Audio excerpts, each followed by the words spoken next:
Hello दोस्तों, स्वागत है आप सभी को राजा स्टडी में। आज हम लोग इंग्लिश में देखने वाले हैं। इंग्लिश ग्रामर के बारे में कुछ टर्म देखेंगे, कुछ चीज़ें समझेंगे ताकि हमको इंग्लिश बोलने में, दोस्तों के साथ एक दूसरे के बीच बात करने में आसानी हो। इंग्लिश में हम एक दूसरे से टॉक कर सके या उसके कहने के सेंस को भी समझ सके। क्योंकि आप 10th या 12th के बाद जाए, 12th में तो इंग्लिश आ ही जाते हैं, लेकिन 12th में हम लोग जनरली बोलते नहीं है, बोलते बहुत कम है। लेकिन वही उसके बाद यदि कॉलेज सब में जाते हैं तो वहाँ पे इंग्लिश में बात करना बहुत ही मतलब अच्छा भी लगता है, और सर सब प्रीफर भी करते रहते हैं कि नहीं, इंग्लिश में ही आप लोग डिस्कस करिए, इंग्लिश में ही बात करिए। या अभी तो बहुत ही इंग्लिश का दौर है कि मतलब आपको इंग्लिश का बहुत चीज़ें समझना होता है। कहीं पर मैक्सिमम जगह इंग्लिश पे ही लिखे होते हैं। यदि आप मूवी देखते हैं अदर लैंग्वेज में है तो इंग्लिश सबटाइटल जरूर रहता है। तो इंग्लिश आपके लिए बहुत ही अच्छे हैं। और चलिए हम आपको दिखाते हैं इंग्लिश में। आज हम लोग वर्ब के बारे में जानेंगे, ताकि मतलब 15 दिन में हमको इंग्लिश का ऐसे कवर अप करना है ताकि आपको इंग्लिश बोलने में 80% आपको क्या हो जाए, क्लियर हो सके। और मतलब बोर्ड एग्ज़ाम में रहेगा तो आप बोर्ड एग्ज़ाम में भी अच्छा से लिख सके। और साथ ही इस चैनल पे आपको मतलब बोर्ड का पूरा प्रिपरेशन कराया जा रहा है। 10th का ऑल सब्जेक्ट और 12th का ये ऑब्जेक्टिव सीरीज कुछ दिन में मतलब स्टार्ट करने वाले हैं। तो चलिए देखते हैं वर्ब के बारे में। इसका PDF फॉर्म आप लोगों को मिल जाएगा और इस पर नोट्स कर भी सकते हैं, नहीं तो आपको हम PDF प्रोवाइड कर देंगे लिखा हुआ। तो वर्ब का हिंदी क्या होता है? क्रिया होता है। वर्ब का मतलब होता है कोई काम। क्रिया का मतलब क्या हुआ? कोई काम किया, तो उसी को हम क्या बोलेंगे? वर्ब कहेंगे। उसको यदि हम डिफिनेशन शॉर्टली देखेंगे, वैसे सिर्फ डिफिनेशन तो इसका बहुत सारे हो सकता है। जैसे कि यदि आपसे पूछा जाए कि परिमेय संख्या का, अपरिमेय संख्या का डिफिनीशन दीजिए, तो आप क्या कहिएगा? कि जनरली यही हम कहते हैं कि जो P/Q के रूप में न लिखा जा सके। लेकिन इससे हमको बहुत ज़्यादा क्लियर नहीं हो पाता है। मतलब ऐसे बुक में यही लिखा रहता है, बहुत सर भी हमको यही दिखाते हैं, यही पढ़ाते हैं। लेकिन हम यदि उसी को हम ये कह दें कि अंडर रूट से यदि पूर्णतः पूर्णांक के रूप में बाहर नहीं आए कोई संख्या, तो उसी को हम अपरिमेय बोलेंगे। तो वो मेरे लिए ज़्यादा मतलब समझने वाली हो जाए और ज़्यादा हम मेरे माइंड में सेटअप होगा। क्योंकि P/Q मतलब क्या है? इसका मतलब हम बट्टा में तो एक लिख ही सकते हैं, लेकिन यह अपरिमेय संख्या है। लेकिन हम यही कह दें कि अंडर रूट से पूर्णतः यदि बाहर ना आए तो उसे हम अपरिमेय कहें। उसी तरह हम क्या कहें, इसमें हम लोग देखने वाले हैं। मतलब बहुत ही शॉर्टली इसमें हम लोग देखने वाले हैं वर्ब का डिफिनेशन। वर्ब का डिफिनेशन बहुत सारा हो सकता है, लेकिन हम बहुत ही शॉर्टली देखेंगे। Verb are words that show action. Action मतलब क्या? कोई काम किया, कार्य किया, तो वही क्या कहलाता है? एक्शन कहलाता है। डेवलप क्या? विकसित करना, मतलब एक काम को मॉडिफाई करके मतलब आगे लेके जाना। एग्जिस्ट मतलब बाहर होना। जैसे क्या है कि एग्जांपल के तौर पे हम समझते हैं ब्रिंग मतलब क्या? लाओ एक, या हम क्या बोलते हैं कि एक गिलास वाटर लाओ। या कोई काम करना रहता है तो डू बोलते हैं कि वो मतलब ये काम करना है, तो व्हाट डू यू थिंक्स मतलब आप या कर सकते हैं। व्हाट डू यू डू, क्या आप ये कर सकते हैं। व्हाट हैपन क्या हुआ, मतलब कोई घटना घटित होता है तो वही क्या होता है? मतलब घटना। तो हिंदी में हम क्या बोल सकते हैं? क्रिया जो किसी कार्य या घटना को दर्शाता है। सिंपल में हम क्या बोलेंगे? क्रिया क्या होता है कि जो किसी कार्य या घटना को दिखाता है। वैसे मेनली हम लोग इसमें वर्ब का ये जानने वाले हैं इसमें कि इसमें 2 टाइप्स का वर्ब पढ़ेंगे, एक्सिलरी और प्रिंसिपल। तो इसमें हमको मेनली इसका वर्ब का डिफिनेशन से ये मतलब है कि जो टेंस को क्या करते हैं? आइडेंटिफाई करते हैं। कि मतलब कि पास्ट टेंस होगा या फ्यूचर टेंस होगा या प्रेजेंट टेंस होगा। वो वर्ब से हमको पता लग जाता है कि पास्ट टेंस जैसे इज रहेगा तो कौन सा टेंस हो गया? प्रेजेंट टेंस का हो गया। वाज हो गया तो पास्ट टेंस का हो गया।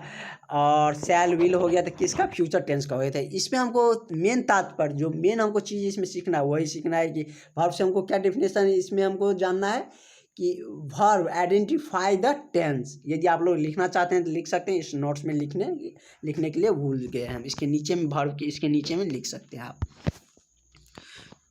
तो चलिए वर्ब्स को हमको कितने भागों में बांटे हैं? मेनली 2 टाइप्स में बांटा गया है। कितने भागों में? 2 टाइप्स में रखे हैं। कि किस किस में है? एक है एक्सिलरी वर्ब, दूसरा क्या है? Principal verb. एक्सिलरी वर्ब का दूसरा नाम है क्या? Helping verb. हेल्पिंग का मतलब क्या होता है? हेल्प मतलब मदद करना, कि किसी दूसरे को मदद करना, उसी को वही क्या कहलाता है? हेल्पिंग कहलाता है। और प्रिंसिपल वर्ब को क्या कहते हैं? हम मेन वर्ब कहते हैं, जो मुख्य रूप से कार्य करता है। तो ये किस में कार्य करेगा? जैसे ये क्या है? एक सेंटेंस लिखे हैं, इसमें क्या है कि मेन रूप से कार्य कौन सा वर्ब कर रहा है? 2 गो वर्ब है यहाँ पे एम है और क्या है? गोइंग है।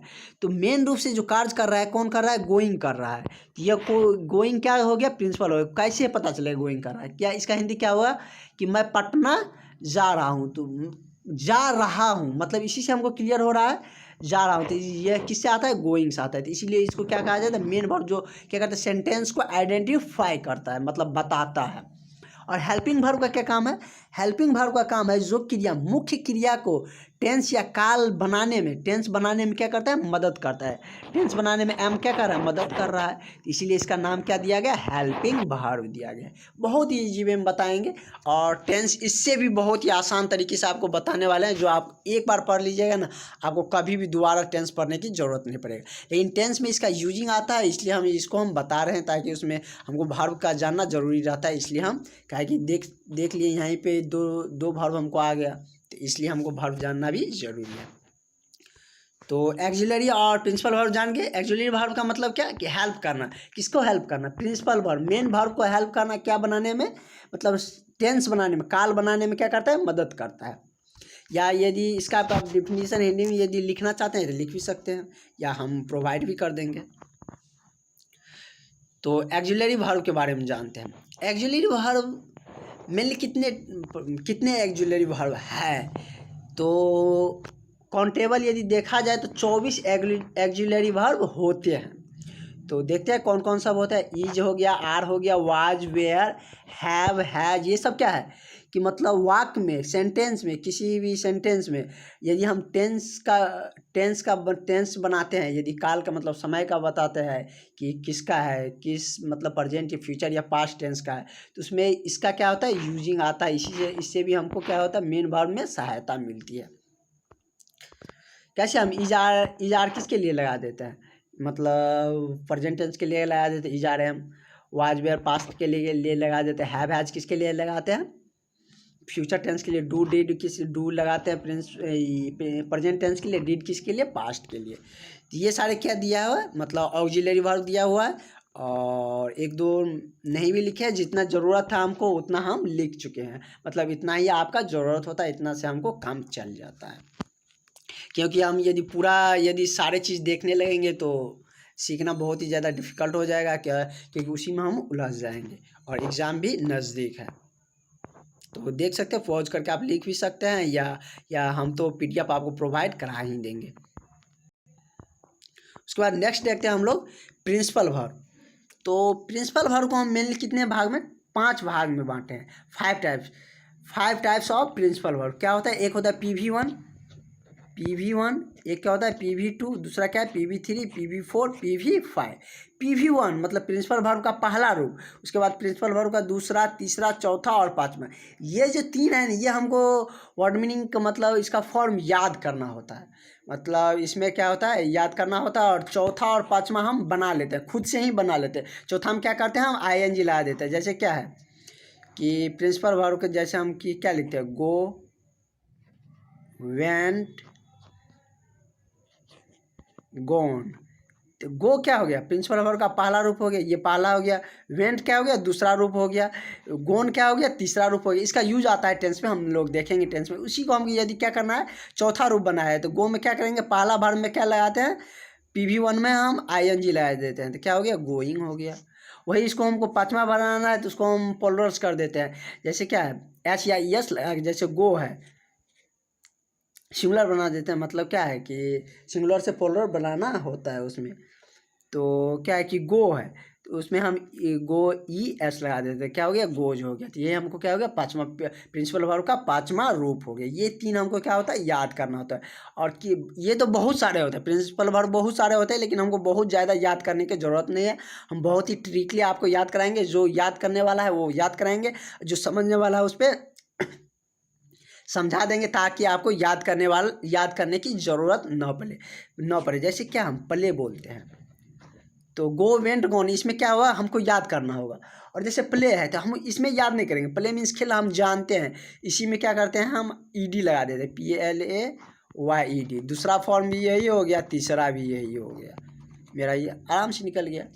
जैसे हमको डांस लिखना है, डांस, DANCE, डांस, इसी में हम ED लगा देंगे, तो D जोड़ देंगे, तो क्या हो गया, मतलब सेकेंड फॉर्म भी हो गया, थर्ड भी हो गया, चौथा और पांचवा तो हम क्या कर सकते हैं, बना ही सकते हैं। चौथा हम ING लगा के, और पांचवा S या ES जोड़ के हम बना लेते हैं। तो चलिए हम इसका कुछ फॉर्म देखते हैं। कहाँ एस जोड़ते हैं, कहाँ ईएस लगाते हैं, और कौन कौन से प्रिंसिपल वर्ब, मुख्य प्रिंसिपल वर्ब है जो हमको टेंस में यूज आने वाले हैं, सारे हम देखते हैं, आपके लिए रखे हैं। तो ये हो गया, मतलब इसका अब हम लोग किसका इसका फॉर्म देखने वाले हैं। और यदि आप चैनल पे नए हैं तो सब्सक्राइब ज़रूर करिएगा। ये मतलब चैनल नेम है राजेश स्टडी, और फर्स्ट टाइम देख रहे हैं तो दोस्तों के साथ शेयर भी कर दीजिएगा और सब्सक्राइब भी ज़रूर करिएगा। तो इसका चलिए हम आप लोग इसे पॉज करके लिख भी सकते हैं, ऐसे तो हम समझा ही देते हैं इसमें। तो चलिए देखते हैं। PV1 और 3 हमको जानना, जैसे हमको ये सब जरूरी है, जैसे जिसमें हम टिक लगा देंगे वो सब आप याद कर लीजिए। जैसे बीट है, इसका सेकेंड फॉर्म क्या होता है, बीट का BT होता है, तीसरा क्या होता है B10 हो जाता है। उसी तरह बिकम्स है, बिकेम का सेकेंड फॉर्म क्या होता है, बिकम्स का बिकेम हो जाता है, और थर्ड बिकम ही रहता है। जैसे बिगिन है, बिगिन का बिगेन बिगन हो जाता है। और ये कम तो आना जाना बहुत बार हमको मतलब वाक में आएगा ही कि वह पटना से आ गया, तो ये हमको कम का फॉर्म भी याद रखना ज़रूरी है। इसका मूल मीनिंग PV1 क्या होता है, कम होता है, सेकंड क्या हो जाएगा, केम हो जाएगा, और थर्ड क्या होता है, कम ही रहता है। उसके बाद कॉस्ट का हमको याद ही नहीं करना, कॉस्ट का कॉस्ट ही रह जाता है। कट ये भी वही रह जाता है। उसके बाद हम देखते हैं, इस पे चलते हैं। डू का क्या हो जाता है, डू का डिड हो जाता है, और थर्ड फॉर्म क्या होता है, डन हो जाता है। जो सब जरूरी है वही सब देखेंगे। उसके बाद हम क्या देखते हैं, ड्राइव का ड्रॉप हो जाता है, थर्ड फॉर्म ड्राइव एन हो जाता है। ड्रिंक का ड्रंक हो जाता है। और ईट का तो आपको याद रखना ही पड़ेगा, कहे कि वह आम खाया या खाते हैं, वह आम खाया, तो 3 फॉर्म में आ जाएगा। तो सब आपको मतलब तीनों फॉर्म आपको याद रखना होगा। जैसे ईट है तो इसका सेकेंड फॉर्म क्या हो जाता है, ATE, और थर्ड क्या हो जाता है, ईट एट ईटेन। उसके बाद फेल मीन्स गिरना, फॉल फेलन। उसके बाद हम देखते हैं, जैसे इसमें फॉरगेट का देखते हैं। फॉरगेट मीन्स बोलना, फॉरगेट, फॉरगॉटेन। उसके बाद हम गिव का देखते हैं, क्या कहते हैं, 1 गिलास पानी लाओ, तो ये भी हम मेरे लिए ज़रूरी है। गिव, गेव, गिवन, ये सारे आप लोग याद कर लीजिएगा। उसके बाद ये देखते हैं हम लोग, गो, वेंट, गॉन, मतलब गो मीन्स जाना, सेकेंड फॉर्म इसका वेंट हो गया, थर्ड क्या हो गया, गॉन हो गया। थ्रो का थ्रो। इसके बाद आप लोग ये सब ज़रूरी नहीं है, ज़्यादा ज़रूरी तो सब है, याद कर सकते हैं तो बहुत अच्छा है, लेकिन मतलब जो अभी ज़्यादा ज़रूरी है वो सब हम देखने वाले हैं। इसे कीप है तो कैप्ट देख सकते हैं, और ज़्यादा सबको समझाएंगे तो वीडियो लंबा हो जाएगा, आप लोग छोड़ के चल जाइएगा। और मतलब कंसिस्टेंसी डेवलप करिए आप लोग। अब आप लोग 10th और 12th में आ गए हैं, तो मतलब कंसिस्टेंसी तो दिखाना ही पड़ेगा कि मतलब इतना देर हम पढ़ सकते हैं। अपना 100% लगाइएगा तभी कुछ कर पाइएगा। लीव का क्या होता है, लेफ्ट। उसके बाद हम लोग देखते हैं लॉस्ट का, तो लॉस्ट वही जगह, मेक, मेड।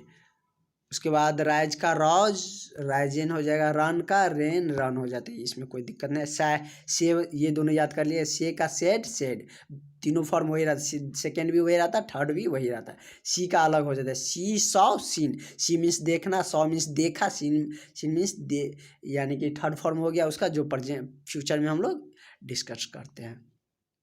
स्लिप का भी देखना है, स्लिप, तीनों यही है। बाद हम लोग देखते हैं, अब मेरे लिए बहुत ज़्यादा देखने की ज़रूरत नहीं। जैसे विन है तो विन का वॉन, मतलब विन मीन्स जीतना होता है। राइट का भी देखते हैं, राइट, रोट, रिटेन, ये भी बहुत बार आएगा। राइट, रोट क्या हो जाएगा, रिटेन हो जाएगा, थर्ड फॉर्म हो गया। और बाद बाकी हम लोग जहाँ यूज करेंगे, सेंटेंस देखेंगे, वहाँ पर भी हम लोग सारे देख लेंगे। जहाँ पर ING का ज़रूरत रहेगा ING लगाएंगे, एस या ES का ज़रूरत होगा वहाँ पर हम एस या ES भी जोड़ के बताएंगे। कहाँ पर एस लगता है, कहाँ ES लगता है, वो सारी चीज़ हम लोग देखेंगे।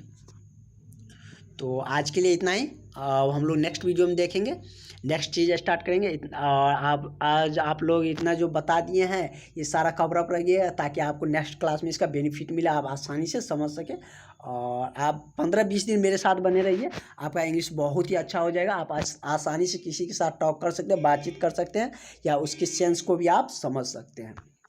या और बोर्ड एग्ज़ाम में आप लिख ही सकते हैं। और इस चैनल पे आपको बोर्ड का प्रिपरेशन करा ही रहे हैं पूरा, ऑल सब्जेक्ट का मेरा टीम करा ही रहा है पूरा, जितना भी सब्जेक्ट है सबका इस पर तैयारी हो ही रहा है राज स्टडी पे। थैंक यू फॉर वॉचिंग, मिलते हैं नेक्स्ट डे में।